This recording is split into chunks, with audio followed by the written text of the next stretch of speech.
Hello, people. How are you today? I am Ingrid Pickett of Love First Marriage Movement. I'm coming to you today, however, as the wife coach. I am in our private wife page so that we can talk about sex. Yes. My husband and I, we have a movement. It's a marriage movement called Love First. If you guys don't already know, what we do is we empower couples to always go to Love First. Going to Love First is easier than going to anger. It's easier than getting offended. It's easier than lashing out. Especially when you're supposed to be loving one another unconditionally. Actually, going to Love First is not easy if you're used to going to anger, offense, defense, all that stuff. But what we believe is that if you go to Love First, it brings about partnership. We oftentimes tell couples, you're not each other's enemy. So don't look at each other as the enemy. There is a real enemy, and he does come after your marriage. But you are not your spouse's enemy, and your spouse is not your enemy. I see the glare in my glasses. Just don't worry about it, because I have my computer here with my notes. But I've been giving you teasers. I've been sending out some social media posts about this subject because it's so interesting to me how we as wives do not want to make love with our husbands. It's a puzzle to me now of why we don't want to make love to our husbands. Why don't we desire our husbands? I'm going to tell you my story because I had to look at myself. I had to say, okay, what is it? Why is it that you are using these excuses not to desire the man that you love? Where is the love, girl? Where is it?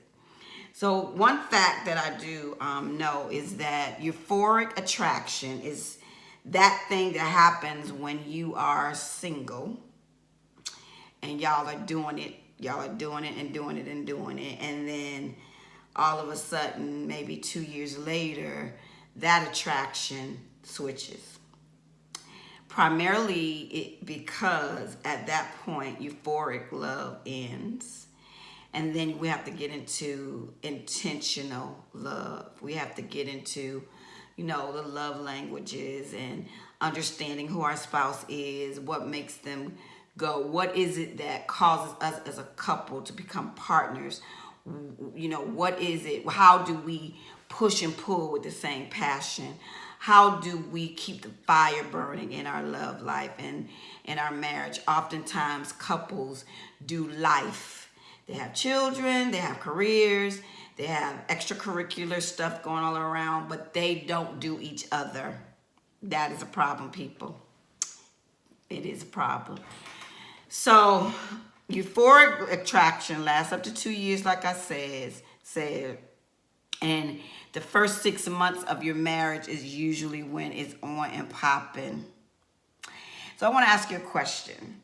How often do you think is a good number? A week. How often in a week span is a good number for you to make love?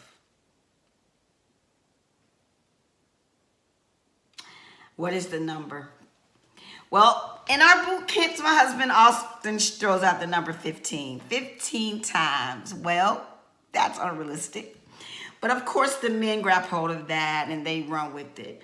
But today, I want to give you some real facts on love making as far as couples are concerned. I want you guys to be informed as wives. I want you to be able to look at yourselves and say, why am I being selfish? What is it that I am doing? Why is it that because I have a baby or a toddler in a job that I think is too much, that I can't make love to my husband? What is that about? So I want to tell you my story. When I was a lot younger and my children, Darren and Bubba, were toddlers, it came a time where I just stopped wanting to have sex, wanting to have love, make love with my husband. I just thought it was a chore. I did not like it. I didn't want it. I thought that taking care of my good little 2 children was enough. I'm a cosmetologist. I stood on my feet all day.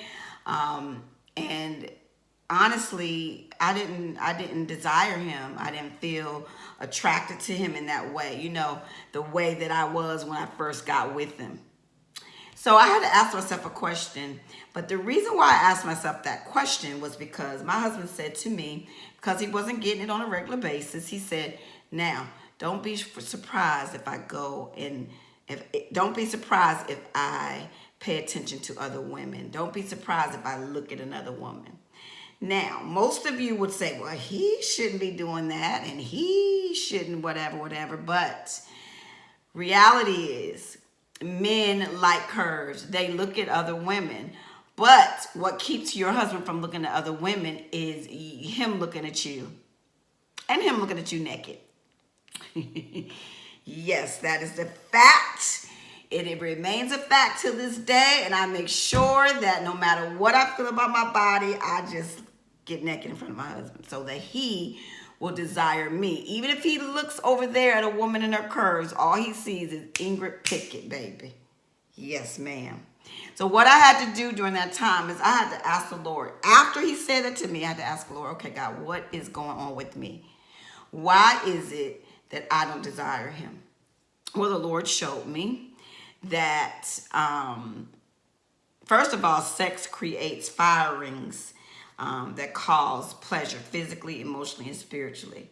I was a miserable mama working and slaving, and I felt miserable. I did not realize that making love would help with my inner stuff, my happiness. I didn't know that it would bring me pleasure. I didn't know that it would change the atmosphere in my home. I didn't know that it would make me feel good, I didn't know that, what that wasn't important for me. I didn't try to find it out, but there was the Lord. There is the Lord. He will show you all things. So I asked him, and he told me, he said, what was it that first attracted you to your husband? He said, start looking at him with those eyes. Look at him as he was then, his bow legs and his cute little self. You're like, what was it that made you want him back then?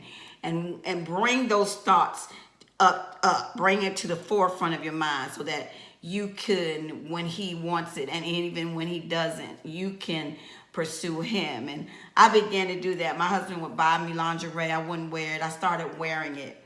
I started purposefully, if that's a word, intentionally seeking out ways to desire him.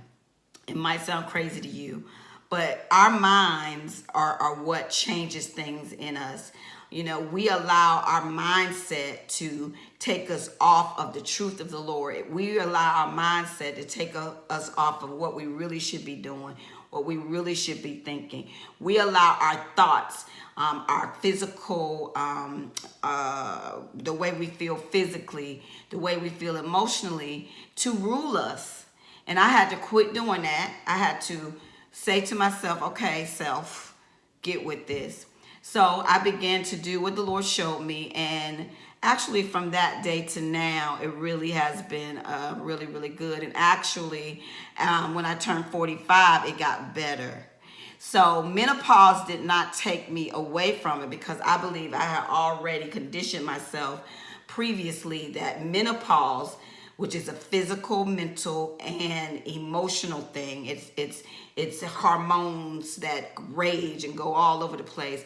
I did not allow that to take me off of what the Lord had showed me how it pertains to my husband, how it pertains to my marriage. Has my marriage been 100% glorious? No, it has not. But I have allowed the Lord to help me in every single aspect of it, every single thing that has happened. And this right here, this lovemaking thing, is one of the things that I really allowed him to help me with. I figured that it was better for me to be a partner, to be a willing participant in my marriage, than to do anything else. Because anything else takes us off of what God intended for us, okay? So denial is not biblical. Healthy libido is necessary. There's, the disagreement, like I said, of menopause, of fatigue, and oftentimes just straight up rebellion from us as wives. It is a real thing, but it's really about how we think about things. It really is about us changing our mindsets. So I want you guys to ask yourselves a question. Why is it that you don't desire your husband? If you are that person, and there's many of you out there, ask yourself, what is it? What is it? What is the reason why you don't desire your husband? So I want to give you some facts. Fact 1.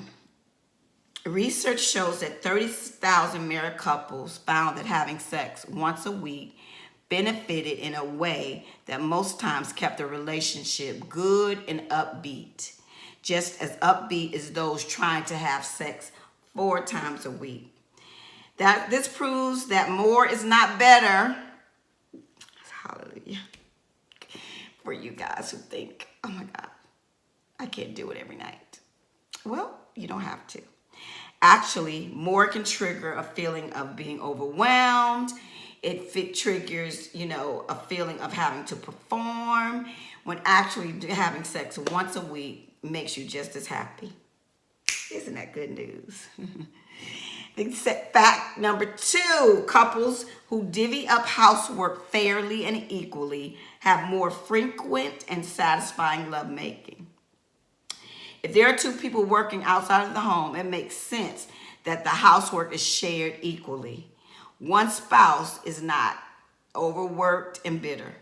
So sharing the housework is better for everybody. Fact number 3, look for intimacy in unsexy times. So for me, I know that when my husband touches me, it just makes me feel all gooey inside. It empowers me. It does something to me when he touches me.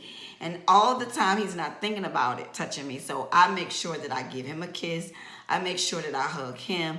I'm not always looking and waiting for him to do to me what I know I need done to me. Okay? I look for times, I look for ways to be sexy and have interactions so that I'm doing my part. I'm making sure that I'm doing my part. So that's all I want to say today. I'm going to come back and give you part 2 of this. I want you guys to make sure that you're looking at yourselves when it comes to marriage. It's important. It's important that we know why we do what we do, that we don't just allow stuff to happen, allow stuff to be, whatever it is, that we intentionally go to love first and do what it requires for that to be a thing. All right? I'll be back next week with part 2. Love you guys.